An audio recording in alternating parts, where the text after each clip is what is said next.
There are two kinds of marketing strategies that photographers tend to pay attention to: the kind that lives on the internet and the kind that doesn't exist at all.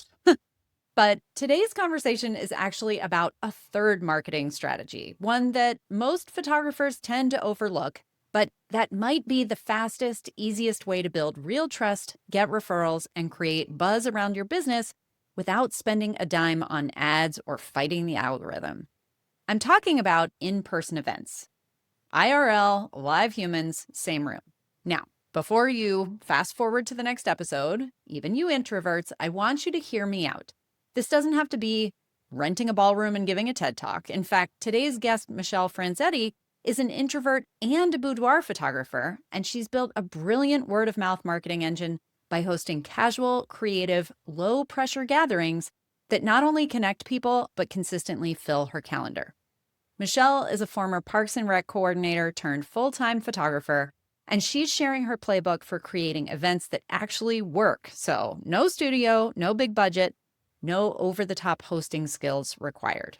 And before we dive in, I just want to pre-mention that Michelle has also put together a free resource that gives you 20 specific in-person event ideas, which you can grab along with some guidance on how to choose one that aligns with your brand and your personality. That link is in the show notes. So with that, let's go ahead and dive in. Welcome to This Can't Be That Hard. My name is Anami Tonkin, and I help photographers run profitable, sustainable businesses that they love. Each week on the podcast, I cover simple, actionable strategies and systems that photographers at every level of experience can use to earn more money in a more sustainable way. Running a photography business doesn't have to be that hard. You can do it, and I can show you how. Michelle Franzetti, welcome to This Can't Be That Hard. I am so excited to see your lovely face. It was so great meeting you this past spring, and we are overdue for a catch-up, which now we get to share with everybody else. But before we dive in, of course, I want everybody to know who you are, where you are, what you do, all the good things. So why don't you do a little intro? Alrighty, well, you got the most important part. My name's Michelle Franzetti. Much like you, people freak out when they see my name, so we'll get that part out of the way. And then to add insult to injury, I'm also a wedding and boudoir photographer. Another word people tend to be very afraid of. And I'm located in central Kentucky, so I'm right there nearby you, not too far. Not too far, I know. Are you near like the Red River Gorge? My Kentucky geography is a little funky, but out of all the things to know about Kentucky, I'm surprised that that's where you went first. We're about 45 minutes from the gorge. Nice. And that's actually where like my husband asked me to be his girlfriend. It was like world-renowned climbing. So not that this is an advertisement for Red River Gorge, but it's a great asset to our state for sure. Well, that's what I have spent time there doing, and it's beautiful. I've been there several times and haven't been there in a while. So next time I'm there, that's why I asked. I'll call you up and we can go hang out in person, which is perhaps a good segue into what we're talking about today.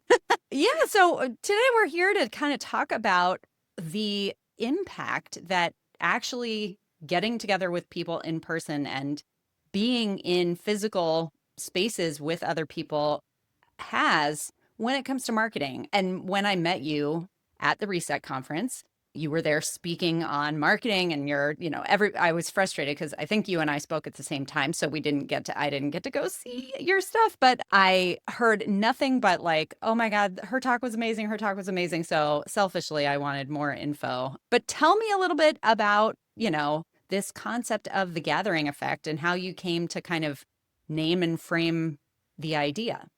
Yeah. So before we lose too many listeners, I just want to start out by saying I am also an introvert. So if you tuned in and then we started going on about in person and you're already ready to click off, like hang with me. There are lots of ways to do this. But yeah, so my career before I was a photographer was in parks and recreation. Everybody's favorite question is it like the show? And in a lot of ways it is. It's chaos most days, but it's so much fun. And part of my responsibilities were all the special events. So I got to create ways for people in my community to come together and have fun, come together and celebrate a culture, come together and work on a goal, all different ways of coming together. So I had 15 years of experience of bringing people physically together because, Parks and Rec doesn't put on a lot of Zoom calls. And so I had all this practice of putting people physically together. And so that naturally extended into my business when I started it. I just saw this like low-hanging fruit opportunity of marketing. And now that I've been in the game longer, I see that this is a piece a lot of people overlook. And I think they overlook it because, one, it's putting yourself out there in a different way. Mm-hmm. If someone doesn't show up, it feels really obvious if no one shows up, right? Like we don't want the sad kid's birthday party.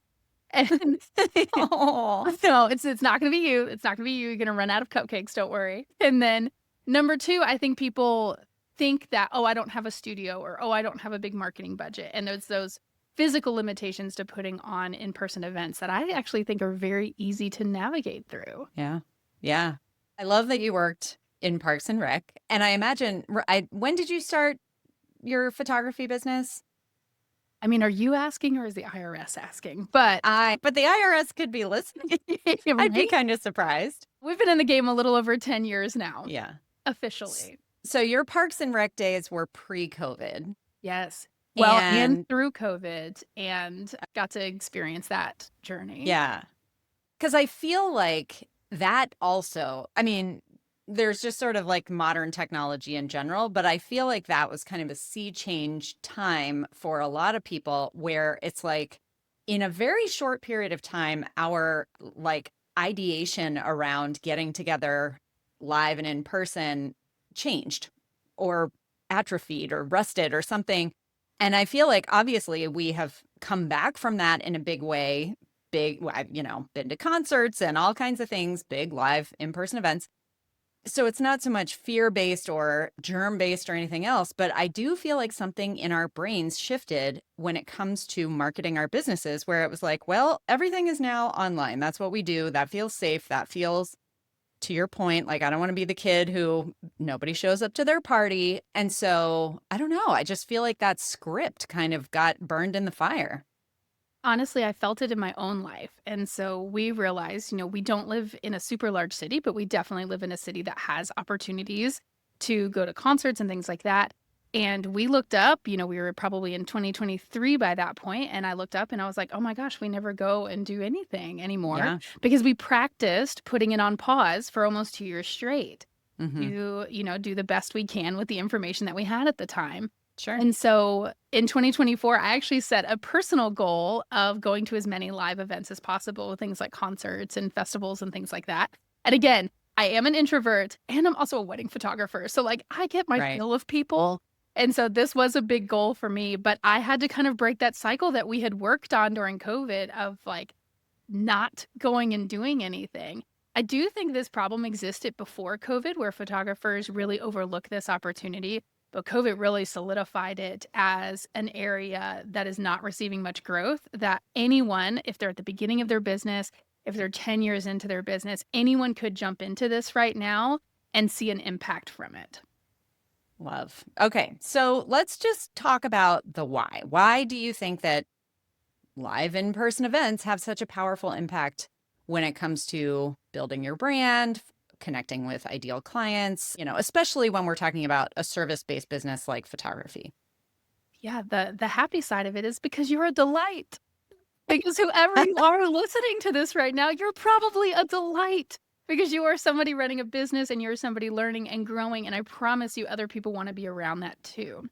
The flip side of that and the little like sadder side of that is people are also lonely. I see it all the time. I'm in these groups online. Like we have one called Ladies of Lexington, and it's just a large girls group for the city that I live in. And I see friendship applications all the time. And I'm sure Wow. you've seen them online too, right? Hey, I'm Yeah. this old, I have this many kids, and I just want a friend. And so I think inherently you're providing a service of being able to bring people together and give them a space to cultivate friendship.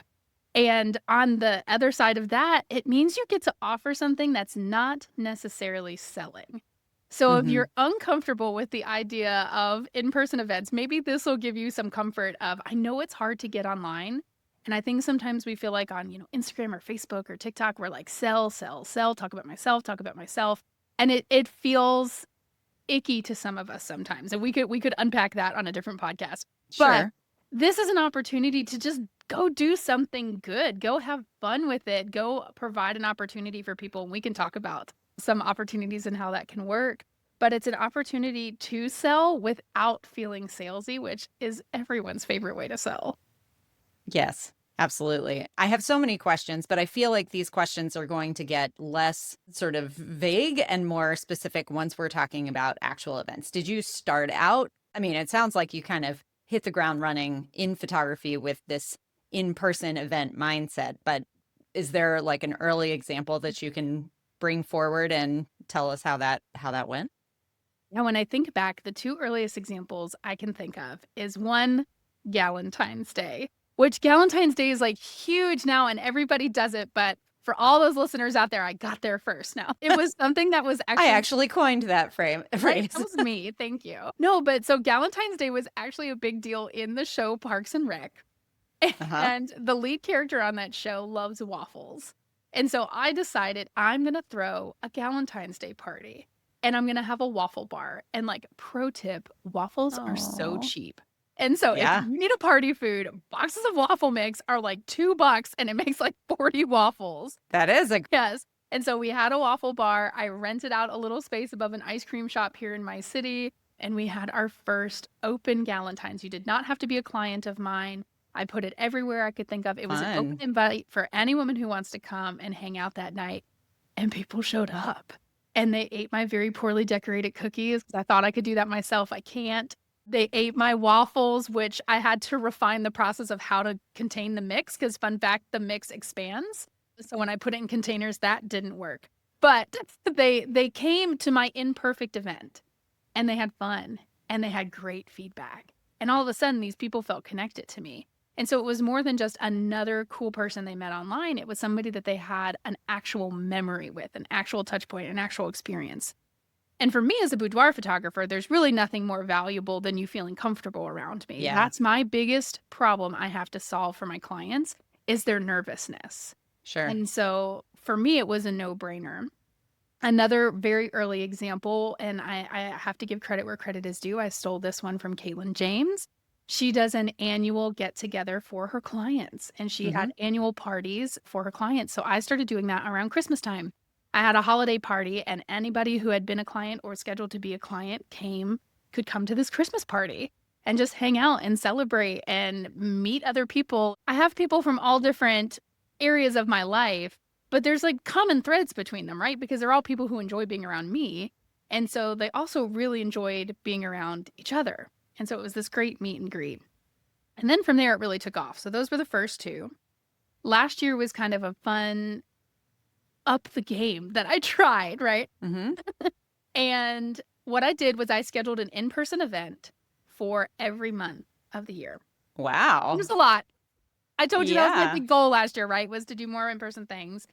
And so the way I went about this is I have a Facebook community. It's called Franz with Benefits. And As a reminder, her last name is Franzetti. yes, there are some questions on the content of the group sometimes. So I have to be very clear of what the goal of the I'm group sure. Yeah. is. So what I did was I put out a call and I said, hey, first of all, what kind of events do you want to see? And second of all, who has a skill to share? Who has something that they want to share with the group? And I assigned a person to each month. And Mm, so, for example, one month I had a financial advisor who wanted to come in and offer a free class to help women be smarter investors. And so she came in and she offered that class, and it was wildly well attended. It was so much nice. fun. So that one's kind of serious, right? Hmm. You want to know my most requested event? I don't think anybody would ever guess it. It was bingo. Oh, wow. Because when I asked what people wanted, like, what do you want to do with your free time? The overwhelming response was bingo. That is hilarious. Yep. Did you give them, this was like open-ended question, not a multiple choice? Yeah. So we're always going to make like Funny. 20 pieces of content out of everything, right? And so Right. it started out an open-ended question. Hmm. And then I took some of the top responses. Then it Ah, became a yes. multiple choice. Got it. Then it became a sign up. You took it step Sure. by step Yep. to make sure we get as much community involvement as possible. And again, that goes back to my Parks and Rec roots. I see this often. People do what I call plop decisions, and they just Hmm. like plop something out there, right? They're just like, okay, here's this thing that I've decided you want it. without really doing any research or any lead up to it. So that can be part of your in-person event, is like creating excitement around what it's even going to be. Nice. So we had a lot of fun. We had bingo. I had a person in the group who was a yoga instructor. So we did a yoga class one month. We had a movie night one month, all different stuff. We partnered with some other local businesses that also benefited from me bringing an audience to them. And then I benefited from the skill and service that they have to offer. And I think I should have added it up. I mean, I feel like I spent less than $200 on the whole year Oh, wow. of content and of opportunities for people to gather, because I use those relationships that you already have. Like, whoever you are listening, you already have talented people in your life, and you already have audience members who want to see you succeed and also want an opportunity to meet new friends. And so I think all those building blocks are already there. You just have to sit down, pen and paper, iPad, whatever your jam is. You have to sit down and just think it through and get dates on the calendar, because that's the hardest part, right? Is making time on our calendar. So get the dates, and then we'll work on the details. Yeah. Okay. So this is all incredible, and there's so much to unpack, starting with having an event each month, which blows my mind. But I guess what I really want to know is back to this Facebook group that you're talking about. I'm assuming these are not just your clients. This is sort of an open-ended thing. It sounds like it's all women. How did you start and nurture the growth of that Facebook group? I mean, it sounds like you're not sort of showing up there as a photographer so much as you are as a community member and like a relationship builder, which is cool. But yeah, tell me more. I had a wonderful mentor at the time who urged me to start a group. And these VIP groups, I feel like that's what we call them most often. These VIP groups are especially prevalent in boudoir photography for whatever Mm-hmm. reason. I think they could be equally as good in weddings and families and headshots and all that good stuff. But for whatever reason, boudoir photographers have really braced the idea of the VIP group. So she suggests that I start this group. And I'm like, I think not. I think no one on this planet needs another Facebook group Right. that does not appeal to me at all. And she stopped and she said, I think you do it differently. And I think you could create the space that you wanted. And the space that I wanted was somewhere to be silly and fun and weird and have a good time with it, because that was me growing up, right? Like, I was the girl who wasn't the perfect, like, girly girl and never felt like I fit in. So I wanted to create the space that I would fit in. So we started it, and it has been one of the most unexpected and wonderful joys of business that I have. It has been such a treat. There's like a whole culture around it now. It's so goofy. We have different hashtags and stuff. Like, if you meet somebody that you've met from the group, if you meet them in real life, you take a picture and you post it with Franz in the wild. If you have an anonymous question you want to ask, I do a hashtag asking for a Franz. We have all sorts of stuff, and it has become this little safe space on the internet. And Nice. as far as growing it and cultivating it, it was step by step. It was just showing up every day, and it depends on the time of year too. I don't show up as a photographer in there constantly, but I do in chapters. So like, one chapter I show up very much so as a photographer is leading up to my Black Friday sale. Mm-hmm. It is the top driver of my sale every year, is within that group.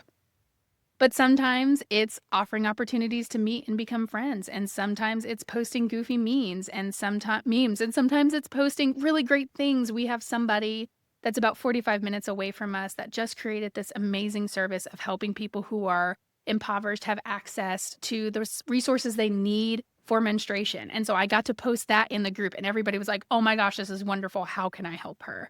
So sometimes Wow. it's stuff like that. And even though that doesn't sound like selling, and I'm not doing it because I want to increase my bottom line, every step of the way, I'm showing people who I am. Mm-hmm. And then people can decide for themselves if that's a good fit for them for something as important as a wedding day or as intimate as a boudoir session. Yeah. And I mean, that really is one of those things too. I mean, step one apparently is change your last name to Franzetti. It really helps when you've got something fun and hooky for that. But we are creatives. We can all be creative. Yes. I do completely agree with you that there's marketing and direct sales of, your services and yourself and all that sort of thing, where you're getting in front of someone holding, in a picture of you holding a camera and being like, I'm a photographer, you need a photographer, this is why you should trust me.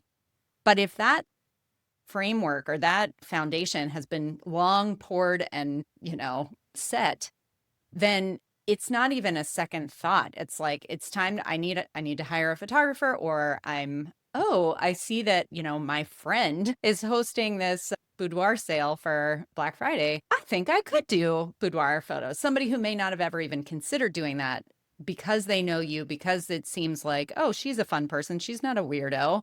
I feel like that is just the best kind of marketing. Absolutely. And I don't know that I've ever had a client that wasn't really, really nervous or who has been dreaming of taking their clothes off in front of a camera since they were 19 years old. Right. Like most of them never thought they would do boudoir photos. And so there's two, additional aspects to these in-person events that I think helps with that. Number one, you're top of mind. Mm-hmm. You are the first person because you've been recently in someone's mind. If they're like, I'm thinking about doing boudoir photos. Do you know anybody? They're going to have your name ready to go because you've done something recently that sparked their interest. And I think, I can't remember who said it, but it's like, basically try to be the name in the room when you're not in the room. I think I'm butchering that, but you understand. I totally get it though. Yep. You want people to be talking positively about you even when you're not there, which I guess is just, that's life. But that's a great that's a great way to go about it, is make sure you have a reason to be talked about. It's the same reason I do mini sessions every year. I have other avenues in my business that make a lot more money for me than my mini sessions, but I look at my mini sessions as a marketing opportunity because I get to see my families in person and I get to add another chapter to their gallery. So when someone asks, hey, do you know a photographer? They're not thinking of the wedding photographer they hired 8 years ago. They're thinking of the person they saw 3 months ago for updated family photos. Right. And so that, that concept of being top of mind is really, really important. And now that I've just talked on point 1 so often, I know I said I had a point 2 and I did. And now it is gone. And so on that note, you also don't have to be perfect about this since I'm imperfectly talking about it. That year that I just told you about, there were a few canceled events in there. I had one where someone was supposed to lead a hike and she had to move several states away. And then I didn't have that day available. And so we canceled it for that month. No big deal. Right. Oh, that led me back to point 2. I remember I love it. now. These events also offer you an opportunity to advertise yourself and your business in spaces that may otherwise be unavailable to you. So a great example is a mom group on Facebook. Right. We all know the almighty mom groups. They have power, be it They positive or negative, they have power. And so if you have an opportunity to jump in there and be like, hey, I'm throwing this free event for any mom, in the city, that's probably going to be allowed. If you go in there trying to advertise your services, probably not. Right. So it offers you this way to get your foot in the door and connect in new spaces that may otherwise not be available to you without a significant financial buy-in. And so I love that aspect of it too. Yeah, it is much easier to host something free, something open that is not specifically sales related. People are way more likely to share that, especially if it's not like their best friend that's hosting it. But even when it is, your best friend, if it's something that is salesy, a lot of people are hesitant to share it. So when we are asking our clients, like, refer me to your friends, so many people hesitate to do that unless someone asks them, in which case they're more than willing to do that. But if you're hosting a fun event and they're like, hey, I'm going to this yoga thing for women locally, come join me. It is a nice little way to kind of create that connection without paying for it. Absolutely. And that could even be the plan, right? Like everybody come with a buddy. Right. Of course. There's a couple things. Oh, excuse me. There's a couple things that I love to say for each event to try to remove some of those barriers. And so you could do one that's, around bringing a buddy or something like that. Or you can make it very clear. It's okay to come on your own. It's okay to come on your own. I promise you there will be other people there who I've never met. I always address the dress code because I'm a woman who does not enjoy dressing up a ton. If you are jumping on the video version of this, you will see I'm sitting in like a Target exercise top. I joked that I drew in my eyebrows for this, but that's about as far as I'll go. And so I always address the dress code because that's something that stops me from attending events of feeling like, oh my gosh, I have to get dressed up. But maybe you're someone who loves to dress up and that's fine too. And then I always try to address the accessibility of the space. You always want to let people know, are there stairs, things like that. And so how the parking situation is, people have a lot of anxiety over parking if you're in a bigger city. And so I try to address those things to eliminate as many barriers to entry as possible as these people are considering an event. And so they don't feel like there's unknowns. And so sometimes bringing a buddy is enough to like overcome all of those unknowns. But I like to think of the girl who doesn't have a buddy to bring. Sure. Right. The person who just moved to town Right. or was Right. like, I'm using this as an opportunity to make a friend. Yes. And I Yeah. am overwhelmed by every event that we have that people walk in that I have never met before, that Yeah. are not in my friends group and have no idea what we're talking about when we're like, "Friends this, friends that." And they just saw it in another group where someone just invited them to it, and I'm always amazed by that. A great example, my Galentine's last year, so not 2025, but 2024, it, like, iced. It, like, sleeted the night Mm. I was supposed to have an event. Of course it did.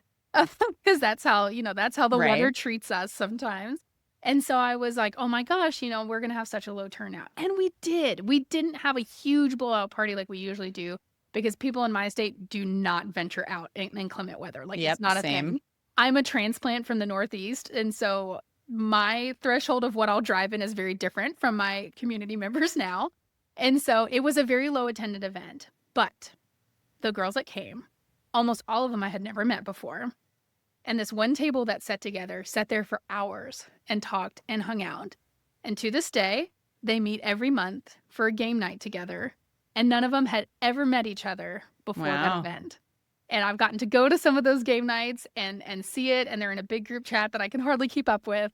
And Yeah. it would these friendships forged out of a random waffle party on a sleety night in in February in Central Kentucky. And so there's magic in it. There's magic Yeah. possible in it. If 10 people show up, there's magical possible in it if 50 people show up. You just have to have a door to open for someone. Yeah. So the concept of having kind of an unstructured, I mean, it's one thing if you're hosting like we have a speaker, you're going to come, we're going to have snacks and a speaker. There's kind of a built-in flow that I can envision. But when you're talking about, especially that first waffle party, right? Galentine's evening get together where did you even have your Facebook group at that point? Or was it like you kind of just put out the word? I did. I do think I had the Okay. Facebook group at the time, Okay. but I think I also just personally invited a bunch of friends. You can't neglect the most followers you have are probably on your personal page. Like those are your Sure. most dedicated followers, right? Yeah. Because they actually like you and care about you and know Right. you. And so I definitely think start there. Even if you don't have a group, you certainly don't need a group to do this. That's a totally different conversation if having Mhm. Facebook communities is still something you should be starting today. I think the answer could be yes and no, but you don't need anything because you are offering something that people want. Mhm. And that's enough. You have to find a way to get the word out, but the cool thing you're offering is going to be enough because so few people are doing it. How few free events are out there? Right.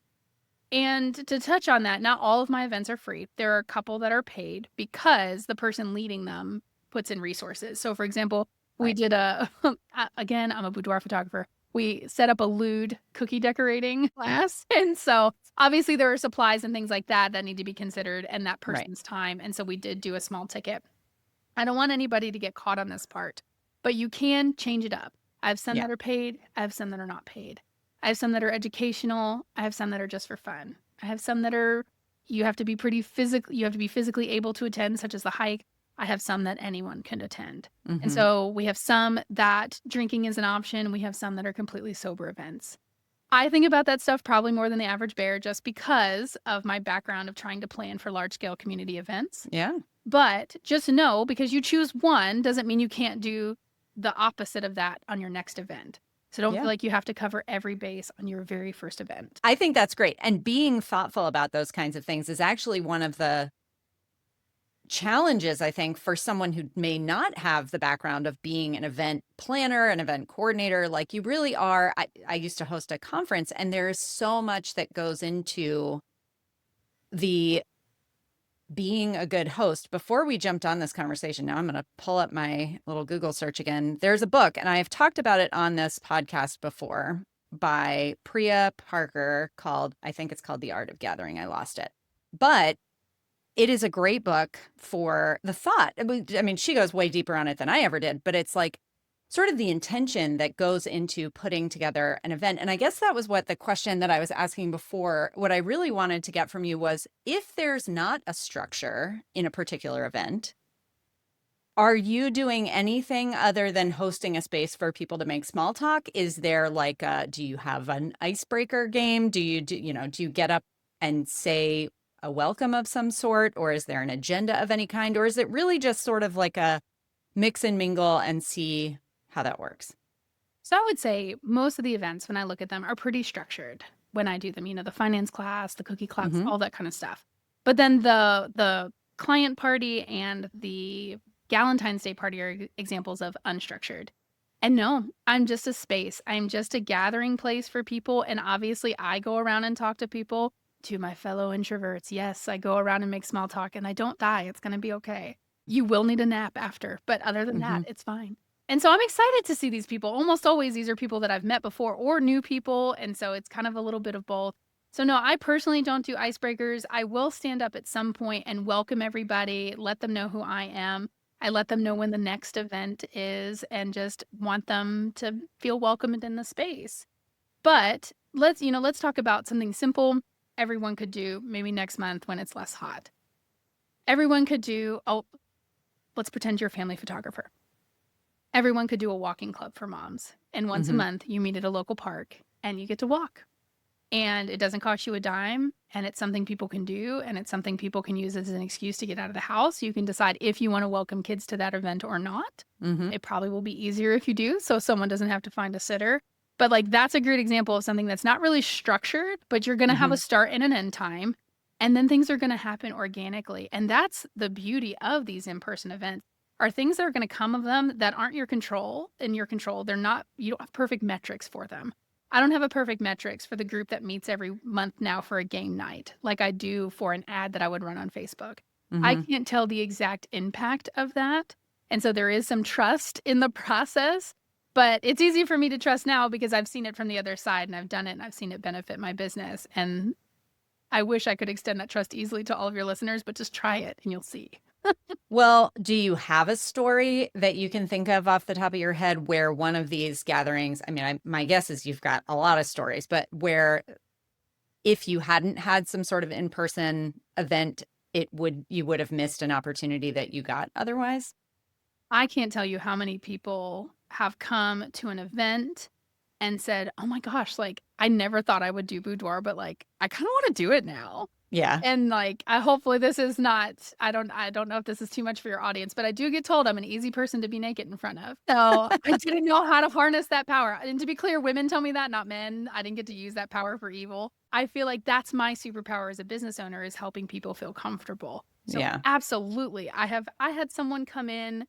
I have a small lingerie boutique as well. And I had someone come in. We have events down there as well where we'll like launch a new style or something like that. And I had someone come in and buy something. And then within a week, she emailed me and she was like, I loved being in your space. I loved meeting you. Let's do a session. And Fun. so again, it's all of, we talk all the time about how our marketing has to solve problems, right? Mm-hmm. We know it has to solve problems. We know it has to get to the root of the hesitations of our clients, but there's a couple of things you can't do online. And one of them is helping people get to a space and feel comfortable in a space. I know that's not applicable to every photographer, but as a boudoir photographer or any studio photographer, if the person already knows how to get to you, knows where to park, knows the building is safe, knows that you're a real human being, Mm-hmm. so many things are out of the way without you having to show up 48 times on their feed to gain that Right. trust. You gained it Right. immediately because they're just in the room with you. Right. And people trust their read of a human in person much more quickly than they trust their read of a person online. No question. I don't have a scientific study to tell you that, but I can say that with absolute certainty. I feel like, you're saying maybe that's not applicable to every photographer, but I totally would say that unless you're photographing landscapes and then after the fact selling those landscapes in a gallery, anyone, even if we're photographing products, the relationship with the person who is paying you a bunch of money to get it right, to do the thing that they want you to do, much less if you're photographing humans, or much more, I guess, if you're photographing humans and they feel insecure about what they're going to look like, how they're going to feel when they see the photos, all those kinds of things. There is so much to be said for feeling comfortable with the person. And so I think all of what you're saying is super, super valuable. I love the fact that these are these kind of free form events that aren't rooted in, hi, I am a boudoir and wedding photographer. And, but do you do any selling other than just sort of the natural fact that it comes up in conversation when you're at your in-person events? Or do you kind of reserve that for mentioning it where appropriate in your Facebook group? So just like any marketing push, you have to decide on what your main goal is going to be. So sometimes my main goal is just to get people into my group, so I start warming that audience for the future selling. And sometimes my main goal is to really get to talk about boudoir and do those things. So a great example is if the event is in my space or an inside space in general. I used to rent spaces before I had a studio. Mm-hmm. I'm going to have albums out. Right. I'm going to have stuff around. It's not going to be pushed into your hands, but it's going to be there. And people get curious and they go through them and they love them. And usually somebody who's in the albums is there in the room and they're like, oh my God, that's me. And they get to kind of experience what I consider the end result for my photography business, which is a printed product. They get to experience that in real life. So I absolutely consider that selling, but it's never in like a way where I'm like standing up in front of everybody and like Vanna Whiting my albums. Right. That's not typically something I've done. I think there's lots of ways to go about it. I also choose not to collect email addresses from my events. And I tell people that. I tell people when they show up, your information will not be collected in any way, because that's something that I don't like to go to events because I feel like I'm going to get like time shared, right? Like that people. Right. And I don't say no easily. I'm very easy to sell to. Like I am the girl that those like last minute checkout like options are for. Like that's me. And so I choose not to do that because that is the way I wish all spaces were for me. But you could be doing giveaways, you could have client testimonials, you can have your work on display. Like there's so many subtle ways for you to directly benefit your business from this. But I really still think the superpower is the comfort that they're going to gain from being with you and kind of what you just said, the legitimacy that comes from it. Like they see that you're a real person with a real business, and anybody is capable of that. Anybody is capable of that, regardless of studio, town size, anything like that. You're hosting an event that immediately makes you seem more legitimate than maybe 10 other photographers they saw in their Google search. Right.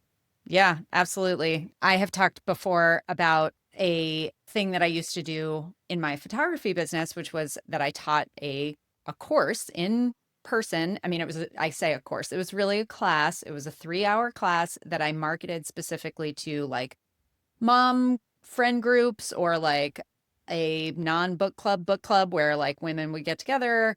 I did giveaways for like when private schools were hosting like auctions and stuff and would ask me to donate a session. Instead, I would donate one of these classes, and then whoever bid on it would invite 7 or 8 friends. So I had an immediate, much bigger thing. But what was fun about it was that I was teaching them how to photograph using their, fancy camera, whatever. And so like my objectives were, let's get you off of straight program mode and automatic mode. And let's just talk about some, quick, easy things like different perspectives and this, that, and the other. People loved the class. And I had such a high booking rate from that because I wasn't specifically selling, but they had the entire time they're looking at my photos. They're getting used to me as a person. We're all kind of laughing and hanging out together. So it was a little more like specific to photography and, focused in that way. But I had exactly the same experience where those people who would never have known my name, much less been like top of mind, I'm going to call her, when the time came for them to get family photos, my name was the name on at the top of their list. Yeah, it becomes a no-brainer. Yeah, I love that. I love that story. I didn't know that. Yeah. I didn't know that about you, so that's so cool. Yeah. There's so many opportunities for that domino effect to take place, right? Like you gave the thing away and then there was a little bit of advertising there. And then the people showed up from the class and they had a good time with you. And then you got to have that content too. And then all of those people went out into the world and said nice things about you. So it's just this total domino effect of not only like goodwill in the world, but also an audience that stays connected to you. And so like a great example is I'm sure everybody has these things in their community where it's like, the best photographer of your city or whatever. And it's usually a voting thing. We do great in those, and it's not because I'm the best Right. photographer that's ever been, that's ever existed. It's because we have an audience that we've treated well, and so they treat us well in return. So that's like another domino effect of having these connections with people, even if they're not clients yet. They're still cheerleaders of my business because we've gotten to connect and now we have a friendship.